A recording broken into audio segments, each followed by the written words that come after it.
Recent గా Epstein files బయటకు వచ్చిన తర్వాత ప్రపంచంలో రూల్స్ అనేవి కేవలం కామన్ పీపుల్ కి మాత్రమే అప్లై అవుతాయి. ప్రపంచాన్ని రూల్ చేస్తున్న మోస్ట్ పవర్ఫుల్ వ్యక్తులకి ఆ రూల్స్ వర్తించవు అని అర్థమైంది. ఈ ఫైల్స్ లో చాలా పెద్ద పెద్ద పేర్లే ఉన్నాయి, కానీ అన్నింటికంటే వీళ్ళ పేర్లు వింటుంటే నిజంగానే మరో లోకానికి వెళ్ళిపోతాం. వాళ్ళే సైంటిస్టులు.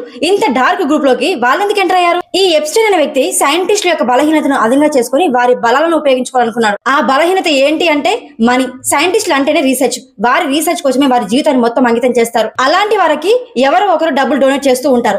ఈ సైంటిస్టులకి డబ్బులు చాలా అవసరం కూడా. ఇదే ఆధారంగా చేసుకుని ఎప్స్టీన్ కొంతమంది సైంటిస్టులకు మాత్రం డబ్బులు డొనేట్ రూపంలో ఇచ్చి వారిని వలలో వేశాడు. కొన్ని ప్రాక్టికల్ ఫీల్డ్ సంబంధించిన సైంటిస్టులని చాలా ప్లాన్ గా ట్రాప్ చేశాడు. ఇందులో అందరినీ ఆశ్చర్యపరిచిన వ్యక్తి ఎవరు అంటే స్టీఫెన్ హాకింగ్. ఇతనికి ఆయన బాడీ మొత్తంలోకెల్లా కళ్ళు అండ్ ఒక ఫింగర్ మాత్రమే పనిచేస్తుంది, కానీ ఆయన బ్రెయిన్ తో ప్రపంచాన్ని ఏలేస్తాడు. ఈ లిస్ట్ లో మరొక వ్యక్తి మార్విన్ మిన్స్కీ.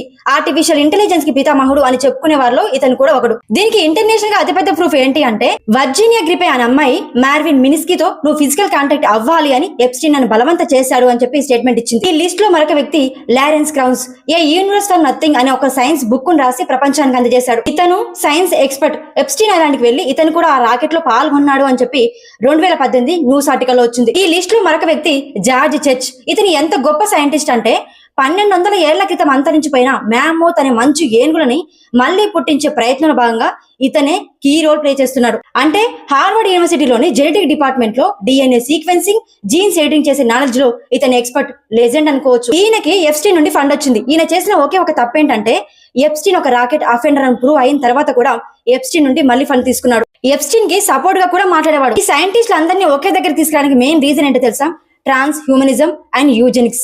ఎప్స్టీన్ ఒక స్ట్రాంగెస్ట్ కోరికను బలపరుచుకున్నాడు. తాను ఎప్పుడు చనిపోకూడదు అనుకున్నాడు. ఒకవేళ చనిపోయినా సరే పెద్ద పెద్ద సైంటిస్టులతో ప్రయోగాలు చేయించి మళ్ళీ బతకడానికి ప్లాన్ వేసుకున్నాడు. తాను చనిపోయిన తర్వాత తన తలని, మెడని, బాడీని, డిఎన్ఏని స్టోర్ చేసుకుని కొత్త టెక్నాలజీతో మరణం లేకుండా ఉండాలని కోరుకున్నాడు. 1200 ఏళ్ల క్రితం మరణించిన జీవిని మళ్ళీ పుట్టించడానికి ప్రయత్నాలు చేసే ఈ సైంటిస్ట్ కి ఫండింగ్ ఇవ్వడానికి మెయిన్ రీజన్ కూడా ఇదే. ఈయన ఎప్స్టీన్ యూజెనిక్స్ ని ఆల్రెడీ ప్రాక్టీస్ చేశాడు అనే న్యూస్ కూడా ఉంది. ప్రపంచంలో బెస్ట్ జీన్స్ ఉన్న 25 మంది అమ్మాయిలను తీసుకొచ్చి వాళ్ళతో పిల్లల్ని కంటే ఒక మానవ జాతి క్రియేట్ అవుతుంది అనుకున్నాడు. అప్పుడు ఆ మానవ జాతి సృష్టికర్త ఎప్స్టీన్ అవుతాడు. దీని గురించి న్యూయార్క్ టైమ్స్ కూడా ఒక ఆర్టికల్ రాసింది. ఈయన దగ్గర ఉన్న మరో భయంకరమైన ఐడియా ఏంటి అంటే చిన్నపిల్లల రక్తాన్ని తీసుకెళ్లి ముసలి వాళ్ళకి ఎక్కిస్తే ముసలి వాళ్ళ ఆర్గాన్స్ యాక్టివేట్ అయ్యి వాళ్ళు యంగుగా తయారవుతారు అని. దీనికి సంబంధించి ఎలుకల మీద కూడా ప్రయోగాలు జరిగాయి. చిన్నపిల్లల ప్లాస్మాని ఎప్స్టీన్ ఎక్కించుకున్నాడు. వాళ్ళ క్లయింట్స్ కూడా ఎక్కించాడు అనే న్యూస్ కూడా వచ్చాయి. కల్కి సినిమాలో కమల్ హాసన్ చేసిన క్యారెక్టర్ కూడా ఇదే.